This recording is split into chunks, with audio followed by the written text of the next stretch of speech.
오늘 바울은 에베소에서 고별 설교를 합니다. 정확히 말하면 밀레도 지역인데요.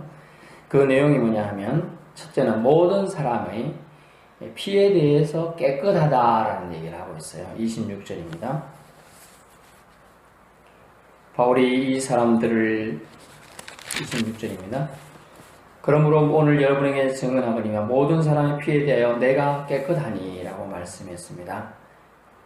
27절에서도요. 이는 내가 꺼리지 않고 하나님의 뜻을 따라 뜻을 다 여러분에게 전하였습니다. 아멘. 모든 사람의 피에 대해 깨끗할 수 있을까요? 하지만 그는 이것을 아주 당당하게 표현하고 있습니다. 내가 꺼리지 않고 어떤 사람은 전하고 싶고 어떤 사람은 전하지 않고 않으려고 하고 그런 사람이 있을 수 있겠죠. 하지만 바울은 차별을 두지 않고 모든 사람에게 하나님 뜻을 전했다라고 표현하고 있어요. 결국 최선을 다해서 그가 복음을 전했음을 알 수 있습니다. 우리는 그렇지 않을까요? 내가 좋아하는 사람에게 가장 좋은 소식을 전하고 싶죠. 싫어하는 사람, 에이 저렇게 살다 죽겠지 뭐. 저렇게 살다가 가는 것이 하나님의 뜻일 거야 라고 우리 방식으로 생각할 수가 있습니다.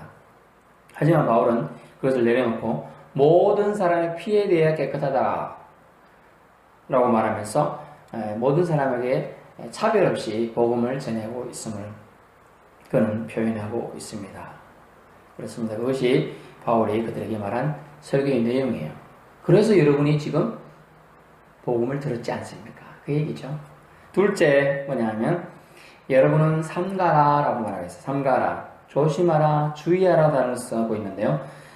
성령이 그들 가운데서 땡땡땡 보살피게 하소서라고 하였다라고 표현하고 있는 내용이 나오는데요. 28절 여러분은 자기를 위하여 또는 온 양떼를 위하여 삼가라 라고 했어요. 주의하라는 얘기죠. 성령이 그들 가운데 여러분을 감독자로 삼고 하나님이 자기 피로 사신 교회를 보살피게 하셨느니라. 주님께서는 자기 피로 교회를 샀다라고 표현하고 있어요. 피값을 치르고 여러분 각자가 교회예요. 사실은 여러분 각자의 피값으로 여러분을 주님이 사셨다는 표현이 되겠습니다. 여러분은 삼가해야 된다라고 고별 설교를 하고 있어요. 조심해야 된다. 왜? 뭘요? 바울은 이걸 염려했어요. 바울이 떠난 후에 사나운 이리로 표현된 사람이 나오죠. 사나운 이리들이 나타날 건데 그것이 양떼들 물어갈 것이다. 양떼를 아끼지 아니하면 그들이 양떼를 해치는데 앞장설 것이라는 얘기죠. 그리고 또 뭐라는 표현, 무슨 표현이냐면 어그러진 아들이라는 표현이 나오죠.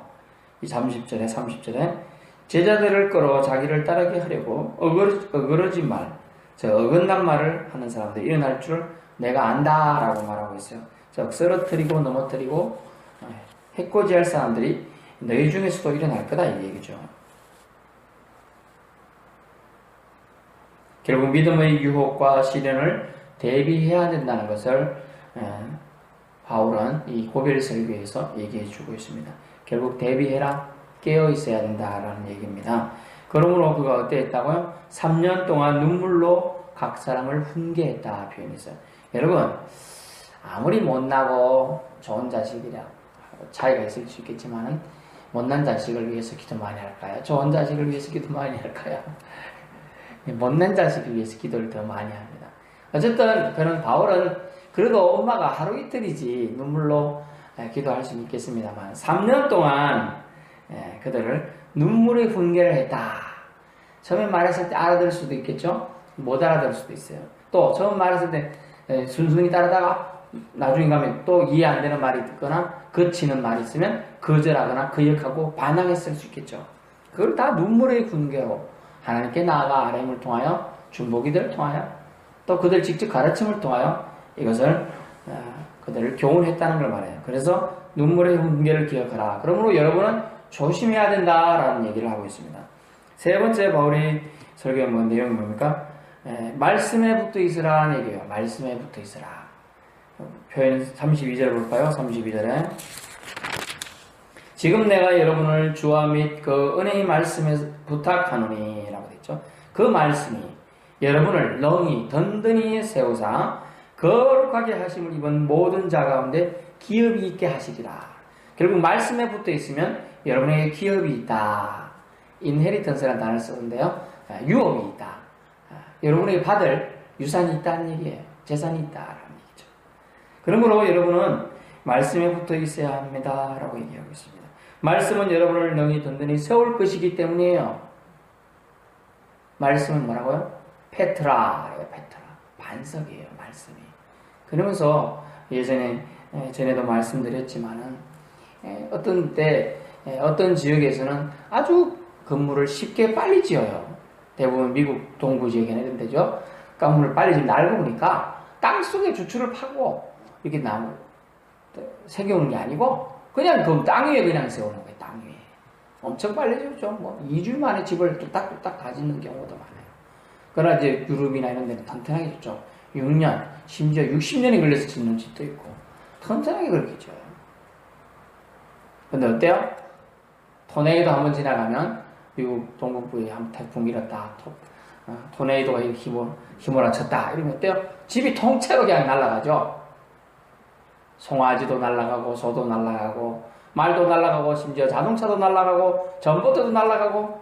왜요? 기초가 없는 것들은 그냥 날아가게 되어 있어요.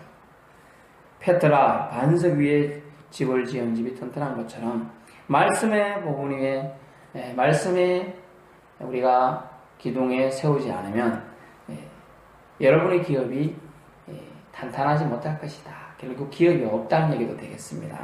네 번째 뭐냐면 마지막으로 에베소에서 고별 설교를 했는데 그 설교의 내용이 모본대로 살아라. 모본대로 살아라. 내가 모범을 보여준 본을 받고 살아라 얘기해요.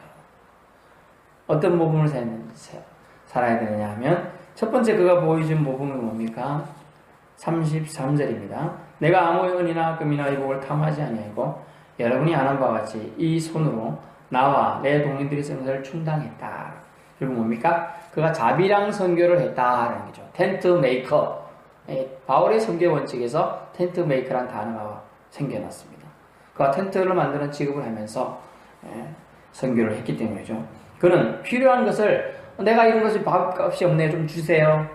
이렇게 달라 한 적이 없다는 얘기예요. 그는 자기가 일해서 자기가 먹었다라는 거죠. 이 자비랑 선교 원칙. 그것이 너희들도 이런 모범을 가지고 살아라는 얘기예요. 히브리인들이 탈무드 교육법에 의하면 아주 잘 가르치는데 한 가지 잘하는 게 있습니다. 또 배울 점이 있습니다. 뭐냐면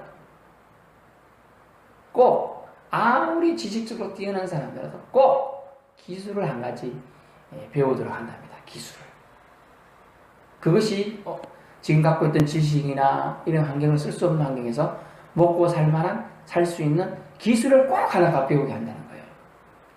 바울은 따져보면 오늘날 최고의 대학이나 최고의 대학들을 모은 대학들에서 어떠민 학문에서 배웠어요. 가말레일 문화에서 배웠어요.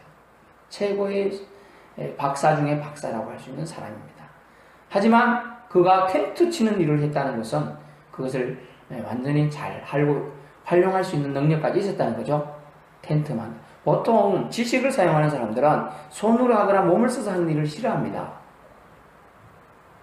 저도 그런데요. 저는 지식이 뛰어나지 않지만 그렇습니다. 잘 하지 못해요. 재주도 별로 없고요. 그런데 그런 거 하나 섭득하게 한다는 거죠. 유사시에 그걸 가지고 먹고 살 수 있도록 바울은 그랬어요. 이걸 먹고 사는 걸 통하여 먹는 문제 때문에 다른 누군가에게 전도했는데 그 사람에게 누를 끼치거나 폐를 끼치거나 그 사람을 염려하게끔 하지 않아요. 나에게 복음을 전해준 저 사람을 내가 섬겨야 되는데 내가 먹을 게 없다. 그럼 그 사람이 슬프겠죠. 그런 이유를 발생하지 않기 위해서 그는 스스로 일해서 스스로 복음을 전하고 했습니다. 그래서 자비랑 순교예요. 이것을 본받아라 그 얘기죠. 두 번째 뭐냐면 자신이 모본대로 살라고 했는데 그 고별 설교에 들은 사람들에게 또 한 가지 말했는데 돕고 사랑을 실천하라고 했어요. 돕고 사랑을 실천해라. 그러면서 그가 인용한 말이 뭐냐면 주님 것이 말씀하시는데 친히 말씀하셨다. 주는 것이 받는 것보다 복이 있다 하심을 기억해라. 사실은 예수님은 사복음서에 아무리 뒤져봐도 주는 것이 받는 것보다 복이 있다는 얘기를 한 기록이 없어요. 왠지 아세요? 여러분 바울은 예수님의 설교를 직접 들은 적이 있습니까? 없습니까? 없어요. 다메섹 도상에서 그건 예수님의 영이죠. 엄격히 말하면 또 예수의 영. 우리가 알 수 없는 그 부분이니까 이 정도까지만 하겠습니다. 그렇게 예수님이 나타나셔서 이렇게 얘기해서 그 잠깐 장면이죠. 근데 주는 것이 받는 것보다 복이 있다는 걸 주께서 친히 말씀하시니 어떻게 들었을까요? 구전으로 들은 거예요. 바울도 사도들이 말한 거, 또 그 자리에 있던 사람들이 말한 거. 산상수훈의 말씀이냐? 아니에요. 산상수훈 뒤져봐도 없어요. 이 내용이 정확하게 나오질 않아요. 그다음 우리가 참조할 수 있는 말씀은 마태복음 10장 8절입니다. 한번 봅시다. 마태복음 10장 8절. 똑같진 않아요. 제가 아무리 대조해봐도 똑같진 않더라고요. 마태복음 10장 8절입니다. 15페이지. 병든 자를 고치며 죽은 자를 살리며 나병한 자를 깨끗하게 하며 귀신을 쫓아내되 너희가 거저 받았으니 거저 주라. 아멘. 거저 받았으니까 공짜로 받은 사람은 공짜로 나눠주는 게 쉬운데 공짜로 받은 사람이 나눠주는 데 오히려 인색해서는 안 되겠다. 그 얘기인데 이것이 주님이 말씀한 거라고 이렇게 와전된 것인지 어떤지 모르지만 가장 유사한 말씀은 이겁니다. 주는 것이 받는 것보다 복이 있다. 우리 번역은 이렇게 되어 있지만 공동 번역 성서에는 이렇게 되어 있습니다. 주는 것이 받는 것보다 더 행복하다라고 되어 있어요. 행복하다.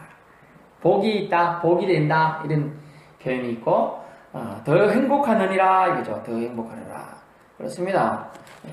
거저 받았으니 거저 주면 좋겠죠. 주는 것이 행복할까요? 받는 것이 행복할까요? 잘 몰라요. 그러면 해보면 알지요. 어떤 건 주기를 해보든지 받기만 해보든지 해보면 알죠. 전에도 한번 유사한 말씀을 드렸지만 록펠러가 50대에 병이 걸려서 이제 거의 병원에 들어가 있는데 당신은 이제 죽을 날이 얼마 안 남았습니다. 그리고 실망하고 그 병원을 지나가고 있었습니다. 근데 아직 어떤 엄마가 애통하면서 울고 있어요. 선생님 우리 딸 제발 살려주십시오. 제발 살려주십시오. 수술만 하면 산다고 합니다. 그랬더니 당신 같은 사람 내가 다 알아. 수술을 먼저 해주면 돈 안 주고 도망갈 사람들이야. 절대로 안 돼. 돈부터 가져와. 막 이렇게 말했습니다. 그 얘기를 듣는데 보통 때 같으면 록펠러의 심정이 사업가들은 어째 좀 단호하잖아요. 돈 문제야지 깐깐해요. 그래 어떻게 그냥 지나가는데 자꾸 귓소리에서 쟁쟁쟁거려요 그 소리가. 그래서 할 수 없이 도저히 당신 저 문제 무슨 때문인가 알아봐 그랬더니 비서시켜서 말하고 어떤 얘기인데 자신과 어린 여자애가 죽을 병에 그랬다는데 다행히 나은 거예요. 수술만 하면 나을 수도 있다고 합니다. 그래 저 사람 모르게 가서 병원비 다 내줘 그래가지고 해줬습니다. 치료받는 사실을 들으니까 여자애가 너무나 기뻐서 깡충깡충 뛰면서 사람들에게 돌아다니면서 행복 바이러스를 퍼뜨리기 시작합니다. 나 보수술 받는데요. 수술 받으면 저 산대요. 막 이러면서 다니는 거예요. 그러면서 심지어 이 록펠러 아저씨까지 와서 아저씨는 무슨 병 때문에 왔어요? 이러면서 막 좋아가지고 그러고 있습니다. 그러다 보니 자꾸 내가 죽는지 모르지만 저렇게 좋아하는구나. 그 기뻤어요. 그런 기쁨들이 자꾸 생기고 그 아이가 태어날 때까지 계속 방문하면서 그 행복 바이러스를 퍼뜨리고 다니는 거예요. 자기는 그래도 배에서 어느 날 그 아이는 퇴원했습니다만 자기가 그 기쁨을 알다 보니까 자기가 기쁨이 자꾸 마음속에 세포들이 막 활성화되기 시작했어요. 죽어가던 몸이 회복되기 시작했어요. 알았습니다. 이거구나. 수준도가 아니라 하나님 나에게 원하시는 거는 이거구나. 나눠주는 거구나. 내가 줄 때 기뻤어. 돈을 벌 때 기쁜 게 아니고 나눠줄까 기쁘구나. 이것으로 인한 놀라운 일들이 나는구나. 그걸 깨달았습니다. 그래서 그는 그때 이후로 43살이나 더 살게 됩니다. 98세 가까이 살다가 죽게 되는 거죠. 병원에서는 죽게 된다고 죽을 날만 기다리라고 했는데 그 선행을 통하여 나타나는 거죠. 주는 것이 받는 것보다 더 낫다는 걸 주님은 말씀해 주셨는데 록펠러는 그것을 이해할 수가 없었죠. 하지만 한 선행을 통하여 그의 삶이 무려 43년의 연장을 되게 됩니다. 주는 것에 대한 놀라운 법칙이에요. 그래서 기독교인의 삶의 원칙을 오늘 저는 살펴보고자 하는 거죠. 기독교인의 삶의 원칙은 따라해볼까요? 주라. 주는 거에 있습니다. 우리 연세대 세브란스 병원이 있는 거 아시죠? 연세대 세브란스 병원이 생긴 어원을 제가 어디서 들었는데 그때 우리나라에 있던 병원은 이름은 제중원이라는 병원이에요. 제중원. 선교사 알렌이 관여해서 이렇게 세우고 했는데 너무나 많은 사람들이 병자들이 와서 하는 걸 보고 안타까운 마음에 고국에 이렇게 선교보고 할 때 했어요. 한국이라는 나라가 저 조선이라는 나라가 저 동쪽 끝에 있는데 너무나 불쌍하게 사는 사람들이다. 약도 없고 병원도 없어서 너무나 사람들이 그냥 죽어가고 있다. 도와주시오! 그랬습니다. 근데 그 선교복을 듣고 어떤 사람이 감동이 돼서 선교 헌금을 한 거예요. 병원 헌금. 에디슨 박사라는 사람이에요. 그 사람이 헌금해서 병원을 세운 거예요. 세브란스 병원을 세우게 됐어요. 그래서 감사해가지고 내가 당신이 세운 것 때문에 한국이라는 참 선교지에 놀라운 일들이 발생하고 그것을 통하여 병자들이 살아나고 그 사람들이 예수 믿는 기적이 일어나고 있습니다. 정말 감사합니다. 내가 한 것이 아니요. 주는 것이 내가 받은 것을 겨우 나눠주는 것 이 정도밖에 못하지만 그것으로 인해 기쁜 사람이 있으면 좋겠습니다. 했다는 거예요. 여러분 주는 것이 복이 있는 거예요. 기독교인의 삶의 원칙 주라입니다. 첫째는 뭐냐? 돈을 얼마나 벌었느냐가 중요한 게 아니라 어떻게 어디에 사용했느냐가 중요하다라고 말하고 있습니다. 35절 말씀 보세요. 35절 주 예수께서 친히 말씀하시기를 주는 것이 받는 것보다 복이 있다 하심을 기억하여야 할지니라. 기억해야 한다. 예수 그렇습니다. 돈을 얼마나 벌었느냐가 중요한 게 어디에 사용했느냐 어떻게 사용했느냐가 중요하다는 거예요. 그게 기독교인 삶의 원칙이 되어야 한다. 두 번째는 복음도 어떻게 받았는가가 중요한 게 아니라 그 복음을 어떻게 사용했는가가 중요하다. 누군가를 통해서 예수를 믿었단 말이죠. 예수 믿는 구원받은 소식을 전해 들었단 말이에요. 그런데 그것을 어떻게 사용하느냐가 중요하다. 그것을 자기만 가지고 하고 있으면 뭘까요? 한 달란트 받은 자와 같아요. 5달란트 또 한 달란트 받은 비유가 있는 사람 있잖아요. 한 달란트 받은 자는 어땠어요? 땅속에 파묻어 둔다고요. 땅속에. 복음을 받았습니까? 그 복음이 흘러가게 해야 돼요. 축복으로 되게 사용해야 되는 거예요. 거저 받았으니 거저 주는 걸 말씀해 주고 있는 거죠. 은혜로 받은 것 공짜로 줘야 되는 거예요. 근데 우리는 공짜로 받고도 그것 남에게 줄 때 돈 주고 팔죠. 아니 우리가 누군가의 공짜로 가끔 보니까 자기는 선물로 받았습니다만 제가 싸게 올려놓습니다 하고 또 올려놓다 그러고 인터넷에 대파는 거죠. 하지만 주님의 법칙은 공짜로 받은 것 공짜로 주라는 거야.